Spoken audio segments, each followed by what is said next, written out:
Tapos na ang pamamahinga ko, panahon na para gumawa ng mga panibago. Oras na para ipamukha sa mga puki ng ina na kaya ko di sumabay sa mga ganitong estilo.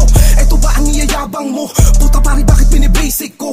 Di mo akalain kaya ko maghalimaw anumang paraan at oras kapag ginusto. Isang dekada na ako sa eksena, pero di pumayag na maging mahina. Bawat sinusulat talagang madiin, kaya paano mo nasabi na wala tong tira? Di ko lano na may dilang matalim na nagpamalas ng talento sa lugar ng Caloocan, na ngayon ay yumaani ng paggalang at papuri mula sa tagahanga at sa mga nasasakupan. Diamanting hindi pa mahukay, kailangan pa ba ng patunay? Bago maihanay sa mga mahusay, kailangan pa bang magkasungay? Pinipilit mang harangin ng mga talangka na tanging layunin ng manghila pababa. Hindi nyo ko mapipigilan kahit na ipagpilitan ako ang tagapita sa tulad yung mga bulaan. Ang dami ng bago, mga baguhang naglakihan ng ulo. Sarap nyong pagkukutosan ng matuto naman kayo na rumispeto. At bilang haligi ng hip-hop sa bulan, nito lang ang siyang paalala.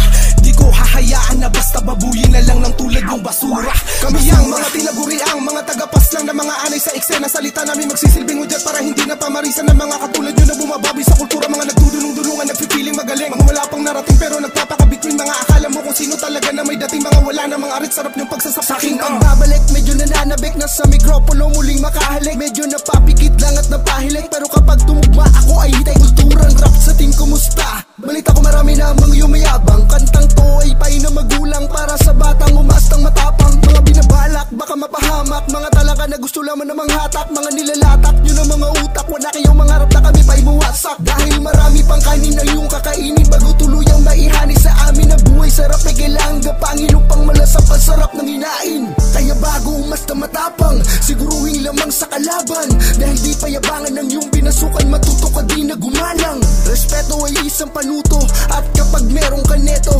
sigurado lahat na makakatagpo mo sa'yo ay mapapasaludo.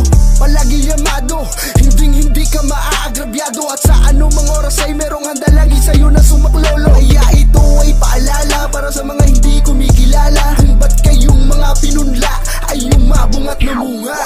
Kami ang mga tinaguri, ang mga tagapas lang na mga anay sa eksena. Salita namin magsisilbing udyat para hindi na pamarisan ng mga katulad nyo na bumababi sa kultura. Mga nagdudulong-dulungan, nagpipiling magaling, mga wala pang narating pero nagpapakabitwin. Mga akala mo kung sino talaga na may dating, mga wala na mga arit. Sarap nyong pagsasapakin. Kami ang mga tinaguri, ang mga tagapas lang na mga anay sa eksena. Salita namin magsisilbing udyat para hindi na pamarisan ng mga katulad nyo na bumababi sa kultura. Mga nagdudulong-dulungan, nagpipiling magaling, mga wala pang narating pero nagpapakabitwin. Mga akala mo kung sino talaga na may dating, mga wala na mga arit. Sarap nyong pagsasapakin.